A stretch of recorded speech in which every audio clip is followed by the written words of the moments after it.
तो पहला क्वेश्चन आशीष भाटिया और यशवंत कुमार जी की ओर से है, जिनमें ये लिखते हैं कि भाई हर 11 साल बाद भी अभी तक 25 साइकिल्स कैसे हुई, जबकि सूर्य तो 4.4 बिलियन ईयर्स ओल्ड है। तो यार देखिए, सूर्य 4.4 तो नहीं 4.6 बिलियन ईयर्स पहले फॉर्म्ड हुआ था और हमारी पृथ्वी भी इसके तकरीबन 100 मिलियन यानी करीबन 1 करोड़ साल बाद अस्तित्व में आई थी। तो ये तो ऑब्वियस है कि सोलर साइकिल्स को ऑब्जर्व करने के लिए हम ह्यूमंस धरती पर तब तक इवॉल्व नहीं हुए थे। जो सबसे पहले सबूत हमें शुरुआती ह्यूमंस के मिलते हैं वो तकरीबन 20 लाख साल पुराने हैं और ये अफ्रीका महाद्वीप से मिले थे। उसके बाद भी बहुत लंबे समय बाद होमो सेपियंस, जो आज के मॉडर्न ह्यूमंस के पूर्वज कहे जाते हैं, वो भी तकरीबन 2 से 3 लाख साल पहले अफ्रीका महाद्वीप में ही इवॉल्व हुए थे, जो इतने समझदार तो नहीं थे कि सोलर साइकिल्स को समझ पाते।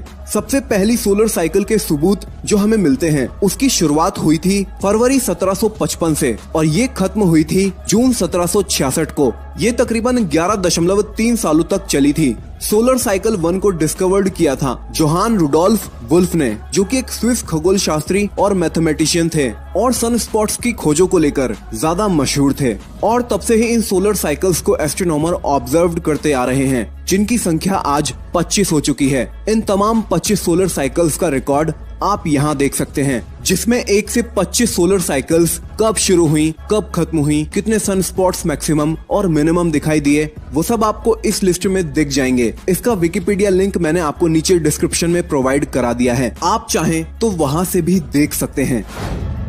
अगला प्रश्न है रोहित कामले और अभय सुपाकर जी का, और ये दोनों ही बीटलजूस तारे को लेकर पूछते हैं कि क्या वाकई बीटलजूस तारा सुपरनोवा होने वाला है, क्या हम इसे देख सकेंगे। तो बीटलजूस तारे की ये कहानी शुरू होती है दिसंबर साल 2019 से, जब इसकी रोशनी में लगातार गिरावट को महसूस किया जा रहा था। तब बहुत सी थ्योरीज थी जो इस तारे को लेकर सामने निकल कर आईं, लेकिन ऑफिशियल सोर्सेज से हमें ये पता चला कि इसकी रोशनी में आने वाली यह कमी इसके और हमारे व्यू के आगे आने वाले मटेरियल और धूल के बादलों की वजह से थी, जिसका भी खुद कारण बीटलजूस तारा ही था।